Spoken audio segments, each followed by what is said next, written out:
You're listening to Tony Graham here on Binjang 91.5, and it's time for Tech Talk with Matthew Dickerson. Good afternoon, Matthew. Good afternoon, Tony. Thanks for chatting to me again about technology. Always a pleasure.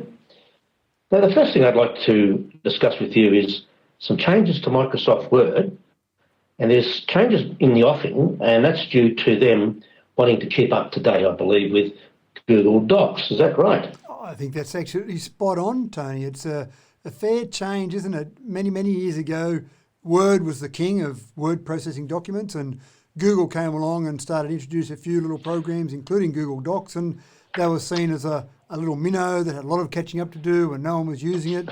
And the tables have turned now to the point where Microsoft Word is now introducing text predictions, which is something that Google Docs has had, for a little while now. So it is quite interesting to see that. But the text predictions in there, I think, is something that we get used to on our mobile phones when we're typing out a text message and it starts to put predictions about what word that we might want to put next. With Google Docs, that's been available for some time, and it will start to come in Microsoft Word, where you'll be typing a document, and as you watch on screen, the first few letters, it will use some artificial intelligence and knowledge of all the words in the dictionary that will then start to try and put those words in there, and essentially you'll hit a tab key and that will just fill in the rest of the word as you keep going. Probably not as obvious on a computer screen as it is on a mobile phone, and people that can type fast probably will find that they would prefer to keep typing rather than relying on those text predictions. But again, it's one of those things that new features are being introduced. The competition amongst every part of technology is great. So to see competition between Word and Google Docs is fantastic, and we'll see more and more of these sort of options rolled out between those two titans of the tech game. Yes, Matthew. Well, front and centre of tech news this week is the Facebook issue, and it has worldwide application as well, and that's what Australia is doing to Facebook as a result of their high-handed attitude, so-called, in relation to fair play when it comes to news. Now, so how did the Facebook news ban impact, of all things, the App Store charts? Yeah, it's quite interesting. I think ABC have done a really good job in being incredibly proactive. When you go to the ABC homepage now, you'll see some information come up about the fact that you may not be getting the news in the normal way you used to get it. No mention of the word Facebook, of course. And it redirects you or directs you to the App Store to maybe download the ABC News app. And as a consequence, it's shot to the top of the App Store charts. So if you looked at the App Store charts on Apple, and certainly if you look at Google Play as well, ABC News was at the top. I think it's dropped back to about number 2 now, but they were at the top because obviously people were going straight to the source. So rather than going through Facebook and then looking at different news sources from there, ABC News, very proactive, said go straight to the source and get your app on your phone in a way that is easy to get. And basically, let's forget about the fact that Facebook has banned news sources on the platform, just use the individual app. So you've seen a bit of activity on all of the news sites, on all of the apps that they have. I think ABC News probably did the best job of actually capturing that market and getting people to go straight to the ABC News app. So well done to them. Well done to all the other news sites in Australia that are trying to get people to go direct to them. And let's see how Facebook reacts to that. I don't think it's been a very positive move from Facebook to ban news sites. I think they're not getting the reaction and probably not getting the PR that they would have hoped to have received from the fact that they ban news sites. I think they were hoping to make the government look silly, but as a consequence, I think they've actually made themselves look a bit silly. Well, from this morning, I would say that's another hooray. And I would have to say that I prefer to go to Google News or one of the apps any day. Yeah, and keep in mind that Google has played the game that the government has asked them to play, and they've signed deals worth about $60 million so far with the large news organisations in Australia. So they've kind of, look, no one likes to pay out money. No one likes to pay out $60 million.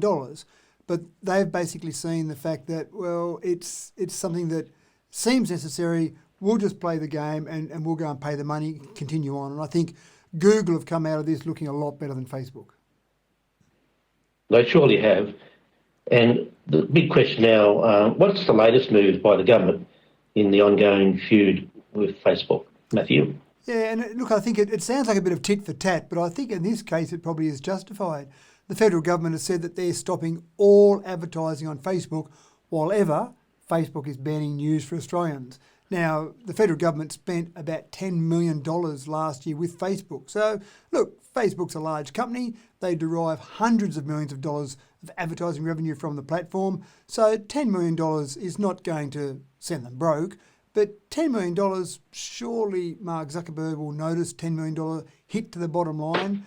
And so he's got to start to question whether or not it was a good move to start to ban news sites. So essentially it started off with the Health Minister, Greg Hunt, who said his health department would not be using Facebook. But then the Finance Minister, Simon Birmingham, came in and said basically all government departments, all the federal government will basically have a ban at the moment across the entire government. Now, when you consider that $42 million was spent in digital advertising last year, then the $10 million represented about a quarter of all advertising going with Facebook. So they'll redirect some of that money to other platforms, to other digital media. They might even save a little bit of money. Maybe we'll get a tax refund, Tony. I'm not sure about that one, but I'm sure that will start to escalate the war with Facebook. Where it will go, it's hard to say now. I mean, Facebook surely would have to say, losing $10 million, maybe we're better off going and doing some deals with some of the news outlets, which might cost us a bit of money on an ongoing basis. But I'm sure it's not just the $10 million they're losing from the federal government. To me, it's a real sign, a real leadership sign from the government to say we're going to stop advertising. They haven't said anyone else should as well, but there's a subtle message there that maybe other businesses should seriously consider cutting back their expenditure as well. If the 10 million, for example, was matched by 10 million from a small business, then suddenly you have up to $20 million. If some large corporates came in, it doesn't take long to start to add up to maybe the amount they should just be paying to news outlets anyway. Then you have to look at what the real game is. Australia is a small country, and basically it's scalable what Australia is doing, and the Australian playbook, if it was scaled to other countries, will be devastating for Facebook, and they know that. So it's a tactic they probably didn't even think about at the time, but this is just one tactic in the Australian playbook. There's plenty of others that they could still use, and I think at the end of the day, either Facebook comes to terms or the Australian government will just forget about them. Yeah, I think you're spot on, Tony, and it is about a worldwide situation here. The overall revenue from Australia for Facebook is very small still. If Australia gets away with this, lots of other countries will say, well, we can do the same, and the cost to Facebook might be large. But even the fact that the government's gone through with this now and that Facebook's taken the move that they've taken, I think that's actually given some confidence to other governments around the world that they might start to push down the same line. And if Facebook's banned, they're seeing that it hasn't been negative for this government. So other governments around the world might see that, well, it's paid off for the Australian government. The people who are supporting the Australian government, maybe other people in other countries will support their government if they go down the same path.